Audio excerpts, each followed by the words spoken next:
This is the Civil War Monitor.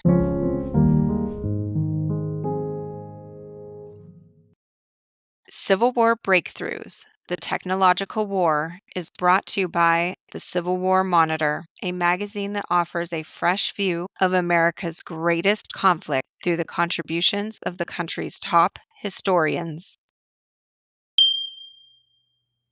There were some industries, Tredegar included, where the North had advanced to using machinery that would help in the labor, and the South was slow to do that. Really, far later than they probably should have, they were using manual labor to haul stuff around the foundry and everything, while up in the North, you had really advanced, specifically designed cranes to carry this stuff around.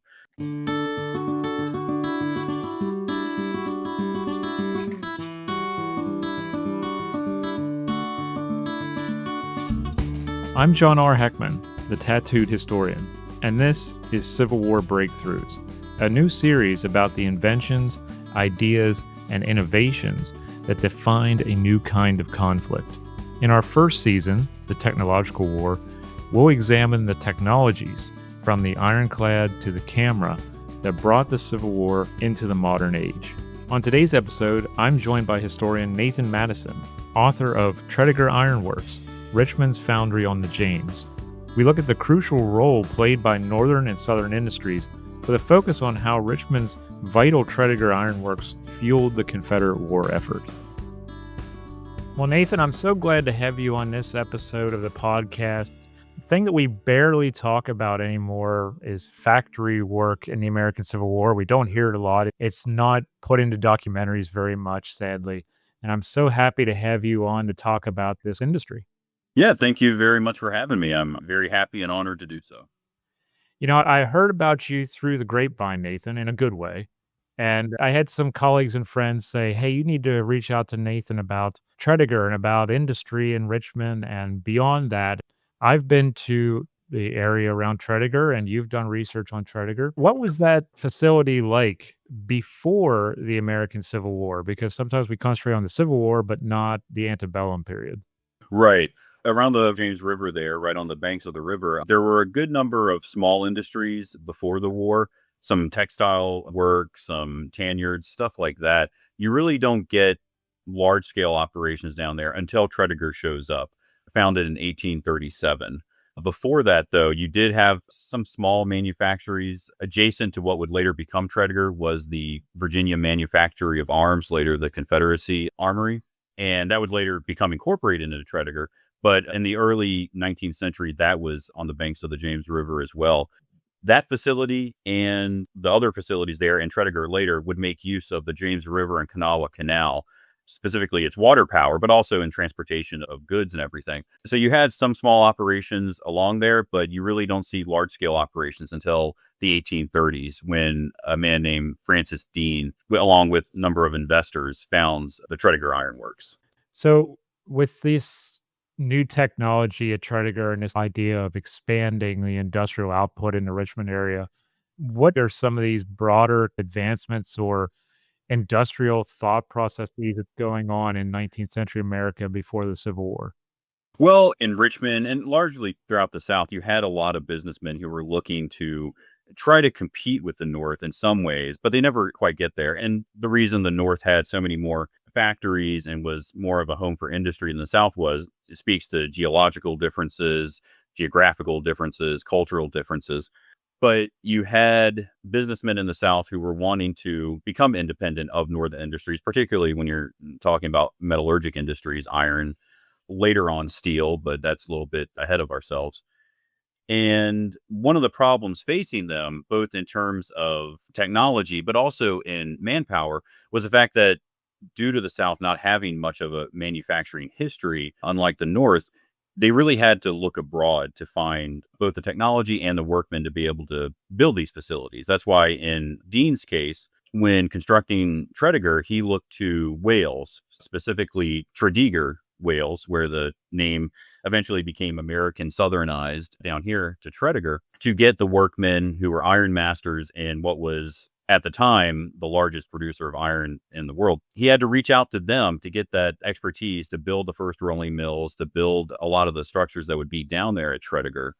And also, technology was something of a problem too. Back during the colonial period, it was actually a crime for both men trained in these skills, but also blueprints and machinery itself to be transported out of Britain. So that combined with the British system of mercantilism, where the colonies were largely there to produce the raw materials and they would be finished in Great Britain, led to circumstances where Americans really had to work to get that industrial knowledge and import it in some cases. And the North just did that more, partly because more European settlers settled in the North when immigration picked up after the Revolution. But also, too, in the antebellum slave economy, there just wasn't on a societal level a great push for industrialization. It's one of those things about the slave economy is that it really exists to fund itself and the people who are running it. If you're cornering the industry on, let's say, cotton, you don't have a great incentive to really diversify into anything else or to really up your manufacturing technology. So when Dean and his fellow investors were building Tredegar, they had to compete with both a culture that really wasn't too interested broadly in the most advanced technologies, but also having a dearth of workmen who could actually do that work that they were hoping to do. So I never realized that, Nathan, that's basically when America becomes independent from Great Britain, it has to catch up with factory work and factory designs and machinery designs and stuff.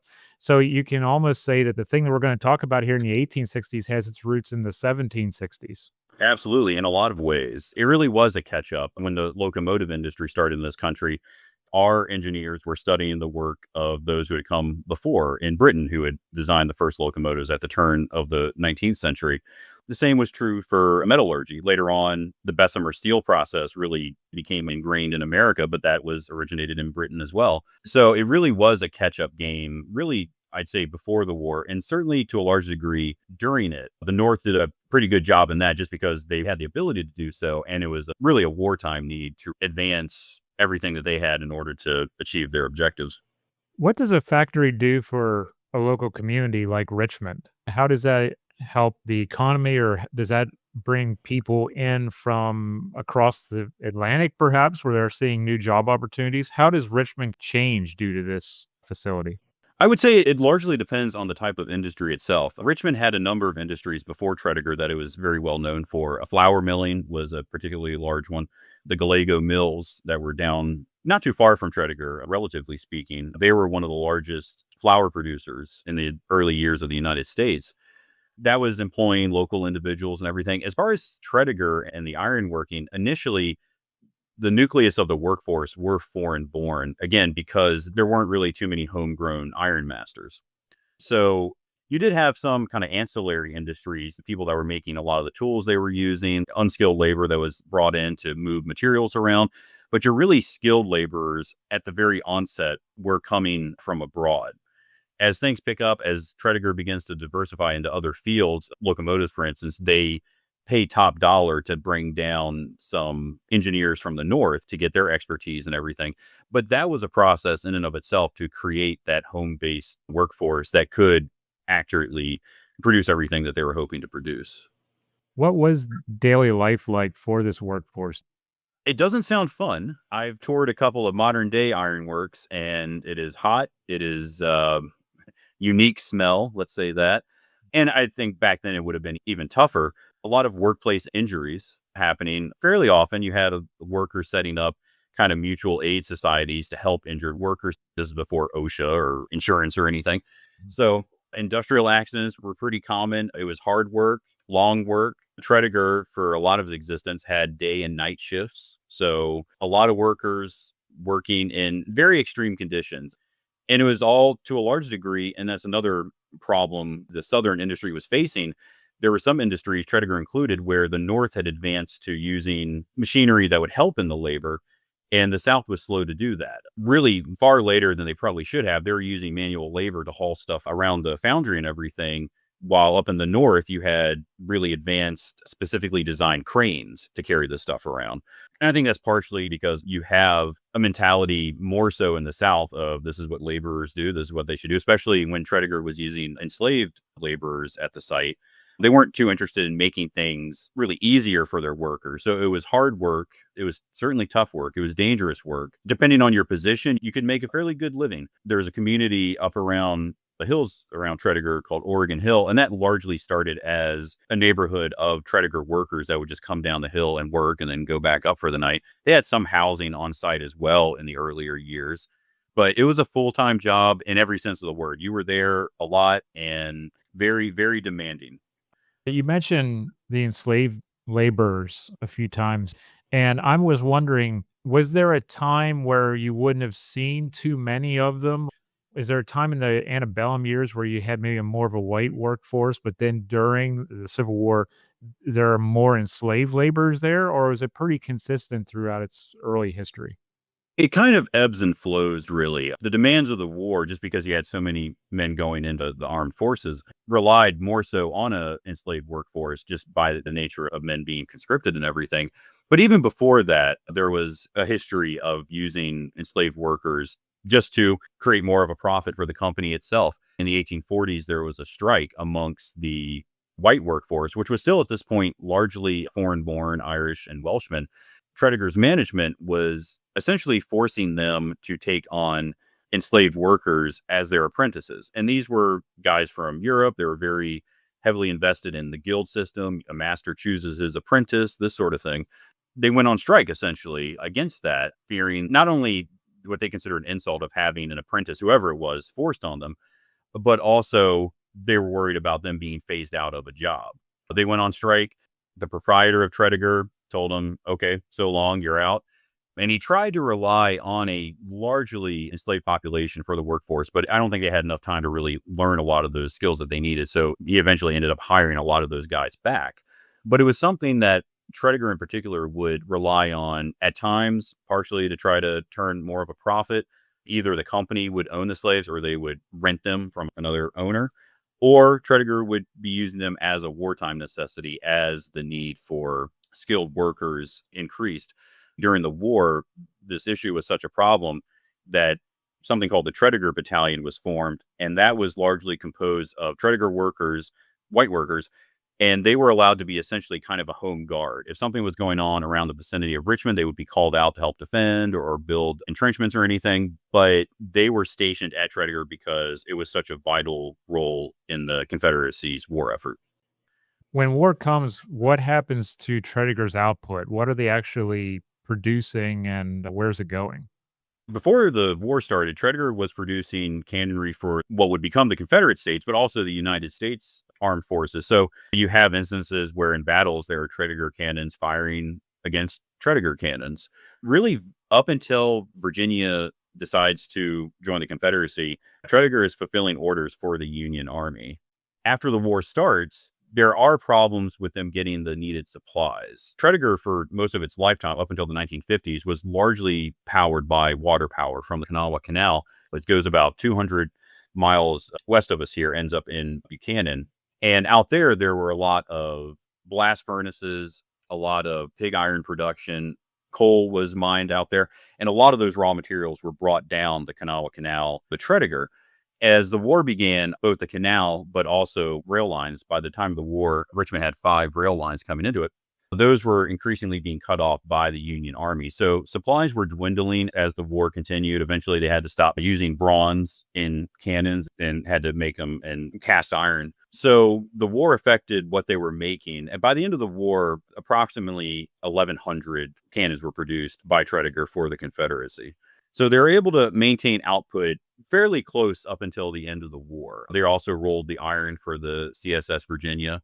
So they were able to produce what the Confederacy needed initially. And as time went on, the ability ebbed and flowed based on what materials they were able to access.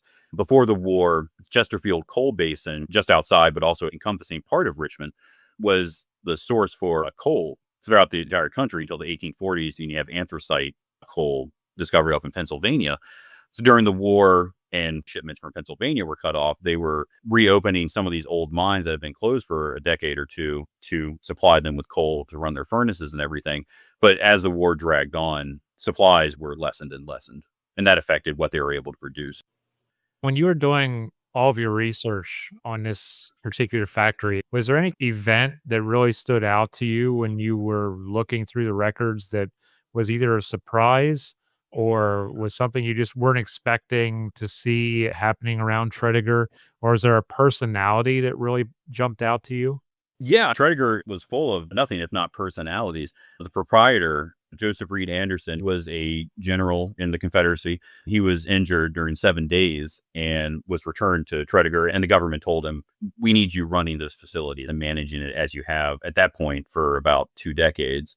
And his family continued to maintain Tredegar as a private company. His son ran it, his grandson ran it. It's interesting, actually. One thing I came across in my research was in the 1930s, his grandson had gone back to all the Civil War veterans who were still around and had asked them to essentially write memoirs of their experiences at Tredegar during the war. And one of them, I'm sure other people had seen this, but I don't think it had been published until I came across it and put it in my book, was one of these workers had drawn out essentially a crude diagram of how the iron plating for the CSS Virginia was produced. Their process for that, basically, they were taking cast iron boxes and putting scrap iron in there and consistently heating it, rolling it, reheating, re-rolling it to produce what eventually was a couple inch thick armor for the Virginia.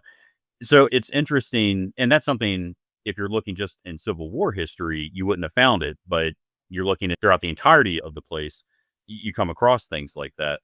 So the role that that family played in Richmond history, in Tredegar specifically, but also greater Richmond and Virginia history, is very, very important and interesting, because you can see later on after the war, his son and then his grandson is flirting back and forth with trying to bring steel to Tredegar. Tredegar never converted to steel production. That was one of the reasons why they eventually went out of business in the 50s. And just seeing the machinations that they were trying to bring or failed to bring to try to revamp the company, but also maintain its kind of historical roots, is really fascinating. There is a family, a German immigrant family, the Osterbeins, who had a combined working history at Tredegar. I want to say it was about 250 years. The patriarch came over in the 1830s, I believe, started working at Tredegar in the 1840s. He worked there for a number of years. His son worked there, a couple of his grandsons. There's a very family business in that regard.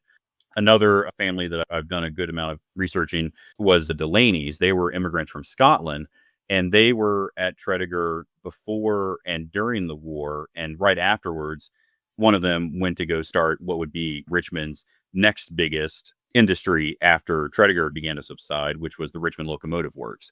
So there are a lot of individuals that are very important to Richmond history that are connected to Tredegar in some way. The famous 1920s novelist Ellen Glasgow, her father was in the administration of Tredegar. He was related to Joseph Reed Anderson, the proprietor of the works. So you have literary history tied in. One of her novels actually is based around a lot of the people she would encounter when she was walking around Tredegar with her father. So there's a lot of personalities that are important to not only Tredegar's history and its functioning as an industrial entity in the city, but also to the larger cultural and social history that you see in Richmond before and following the war for a good number of decades. That cultural history is really appealing to me. I'm really interested in historical memory. And when we talk about factory work, a lot of people go straight to Springfield Armory. And people that I know from the South will say Tredegar is the one we want to focus on. What do you think the footprint is for these places to Americans who think about industry? Why do we focus on Springfield or like Tredegar is like these things we hold up as this is what industrial revolution America looks like? Well, I think in a lot of ways, your antebellum and industries during the war, and certainly afterwards, they play a large role in how America would be shaped going forward. The history of industrialization of America goes hand in hand with the corporatization of America. As these businesses advance more, you see a more rational approach applied to business. You have people who are trained, college educated in business, business strategy, coming to these places and really adding rationale to what was before kind of, this guy runs this company because his dad ran it. Some bookkeepers at Tredegar up beyond the Civil War were still doing their accounting in shillings, which hadn't been used in America for a little while by that point. But as America grows as an industrial power and then as a corporate power hand in hand with that, you see a lot of what has come to define American life appearing. Set work times, the rise of labor unions, things are a lot more familiar to a lot of Americans. So I think as far as in that sense, a cultural sense, that's why people look back to these places, because I think it's always interesting for folks to look back at something and say, oh, I recognize that as something from my own life. Like I understand what they're talking about when they want more workplace safety or harsh working conditions or something like that. To a broader national sense, the history of America is the history of industrialization. It's what led us to become a global power. And that's something that I think resonates with a lot of people as well. I think Tredegar gets the short end of the stick in that sense, partially just because the Confederacy lost. So it's probably not paid as much attention as maybe other sites. But there's just a lot of, I'm familiar with a lot of the terminology and everything just because I've been studying it for years. But when I first started researching this topic, a lot of the terminology being used by like previous history books was being written by people who didn't need to explain what this was, what that was, you know, how a blast furnace actually operated, how a puddling furnace operated, why it was called puddling, like all these sorts of terminologies that I think is kind of intimidating when you first start looking into it. And I think that's a hindrance as well for people really trying to get into this history. I know I had to find, when I first started years and years ago, books that explain, okay, what is this? Because a lot of these works were written by people who this was a second nature to them and they didn't need to explain it. I ran into that when I was researching the Richmond locomotive works. I had to go back and find explanations of some of the terminologies they were using just because nobody at the time bothered to really think about writing it down. So Tredegar does, I think, get the short end of that stick. It was around for 120 years, roughly. It has a interesting history that goes through all the really important eras of American history, the antebellum years, the Civil War years. For a while, it was on the forefront of industry in a lot of ways. And then after the war and into the 20th century, that declined quite rapidly. But overall, I think industrial history speaks to folks in a lot of ways about why history matters to them, either on a personal level or what they think of as kind of general American history. Do you also think that a place like Tredegar was written off by popular history for the post-war years? We heard the stories of, oh, Richmond was burned to the ground and there was these explosions and it had to be Tredegar that was exploding and people think it's razed, it's gone, and say, well, why are we talking about this in the post-war era? Because actually it does have a history after that. Yeah, it was actually saved from fire during the Richmond fires, and it was able to bounce back very rapidly when they need to rebuild the rail lines and just rebuild general city infrastructure. Tredegar was able to bounce back right into production. And some of their biggest, most profitable and successful years were post-Civil War, 1890s, certainly when they were getting munition contracts before and during World War One. But I also think it depends on where you're actually from. Probably a lot of historians that aren't from this area would maybe write it off for maybe not, maybe they're aware that it wasn't destroyed, but it's just not something that they're focused on. Around here, I would say that it had a cultural influence that lasted a very long time. General Anderson, I just said it, he carried the title of general up until his death in 1892. His son was a colonel in the Civil War, and he carried the title of colonel. And these were bigwigs in Richmond society. I think it depends on where you're from and where you're approaching it from. Around here, Tredegar was the big deal. Richmond papers would talk about what the owners of Tredegar were doing, what they thought about topics, all the organizations they were founding in your society papers. But it also, I think, was glorified probably around here due to the kind of lost cause mentality. And that's one of the things, like when I started researching it, when I first approached it, the idea, the undisputable fact was that after the war, Joseph Reed Anderson, in a bid to try to unify the country and everything, paid his formerly enslaved workers, now freedmen, the same rates as his white workers. And that wasn't true at all. I dug through all of the old ledger books. Thankfully, Tredegar's records are immaculately kept at the Library of Virginia. Even as late as the 1920s, that wasn't true. But it was one of those things that was just around Richmond. That's what Tredegar did. That's what Joseph Reed Anderson did. And it did have this kind of cultural power. You really don't see that stop until you get into the 1930s when Tredegar is starting to get on its last legs. And it's not the industrial concern that it once was. And the family doesn't have as much clout as they did previously.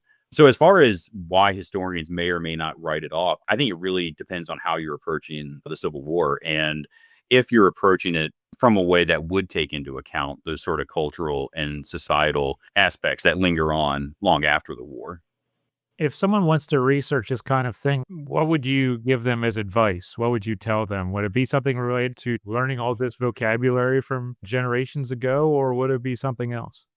Yeah, I would say that would definitely be the most important, just because a lot of the processes they were using were specific to that time period. I mean, technology has advanced so much. Some of the terminology is still around, but a lot of the actual processes and machinery they're using is just so radically different now. You really do have to go back and learn what a lot of this stuff meant. Again, thankfully, Tredegar's records were kept. The Library of Virginia here has every receipt, for the most part, every pay ledger, every letter in, every letter out. It's really an unbelievable amount of it's to the point where you're researching it and you want to write a book or something, you really do have to figure out what you're going to leave out because there is just so much information that is available there. Not all industries have that. On the flip side of that, the Richmond Locomotive Works, their internal records, as far as I can tell, don't exist. So you have to go through into personal papers and things like that. So I would say, yeah, definitely learning a lot of the terminology. Also, to learning about it from the cultural and societal perspectives. I think you can learn a lot about a company like this if you read about its owners, its workers, going through the newspapers and just finding instances of a company funding some of its workers to go to the beach for the day. Like that sort of thing, it kind of amalgamates all together to create this overall history that's not just related to this is what they're producing, this is how much money they were making. Taking into account what this industry may or may not have meant to the people directly involved in it, but also to the larger community, I think is the view that you need to have if you're going to really understand what these companies and what these industries were. Many of these factories that are in operation during American Civil War are no longer there, or they are being used in different ways. How is a visitor going to interact with the Tredegar site today? Even just in the last decade, it's changed a great deal. The majority of the buildings that were there during the Civil War are not there any longer, partially just because after the works shut down, nobody was using it. So it went into disrepair and eventually a lot of the buildings collapsed. In the early 1970s, we had Hurricane Agnes come through, and that further damaged a lot of the facilities, and a lot of them had to be torn down. Now there are only a couple of buildings left, the Pattern Storage Building, the gun foundry that was built specifically for the war beginning in 1861. The original company offices are still there. Those are really interesting to walk around. But a lot of them have been remodeled internally over the years just because they've been used, in the case of the office building, offices for the museum or the museum itself, making it easier for visitors to walk around. The Central Foundry building, the original building that was there, built when Tredegar started operation, that's largely gone. Some of its walls are still intact. I remember when because they built a new museum down there. I remember talking to them like, you got to preserve these walls. And they did. They preserved those original walls inside the building. The company store is still there. That was built in the late 1860s, I believe. That actually serves as if I remember correctly, a ticket office. They just built a large amphitheater, a musical venue on the hills just above Tredegar. The site has changed a great deal, even in the last couple of years. The American Civil War Museum has its main museum there. So you can still walk the grounds. Unfortunately, a lot of the machinery that was on the site previously held by the museum has been moved. Some of it has been scrapped. Some of it has been moved off site and preserved elsewhere. So unfortunately, aside from being able to see where a lot of the waterways were, a lot of the raceways from the James River Kanawha Canal behind Tredegar, and the water wheel, a recreation of a water wheel that would have been used there, there isn't a whole lot of the industrial footprint there. But I'm thankful for what we do have still there. And like you said, a lot of these sites are no longer in existence. So having even just a little bit, I think is a good thing. Yeah, for anyone who's going to be visiting Richmond, you have to go down around that area. It is magnificent. They've really done a great job of building out a lot of pedestrian walkways around there. They have a pedestrian bridge where you can cross from one side of the James River directly to the other. A lot of historical markers along that bridge, but also around the various islands. I actually helped produce a good number of interpretive signage down at Tredegar years ago. Unfortunately, due to changes to the site, a lot of those are no longer there. But there are still some that speak to the industrial nature of the site. It's still there. It's not as complete as I would like or a lot of other historians would like, but for what is still there, I'm thankful that it is. Civil War Breakthroughs, The Technological War is hosted by John R. Heckman, the tattooed historian. To learn more about him and his work, visit his website, thetattooedhistorian.com. This podcast is a production of the Civil War Monitor and is the property of Bayshore History, LLC. For a complete transcript of this episode, or to learn more about the Civil War Monitor, visit our website, civilwarmonitor.com, or follow us on social media at Civil War Monitor. Please give us a like and a review on your favorite podcast app. It really helps. Thanks so much for listening.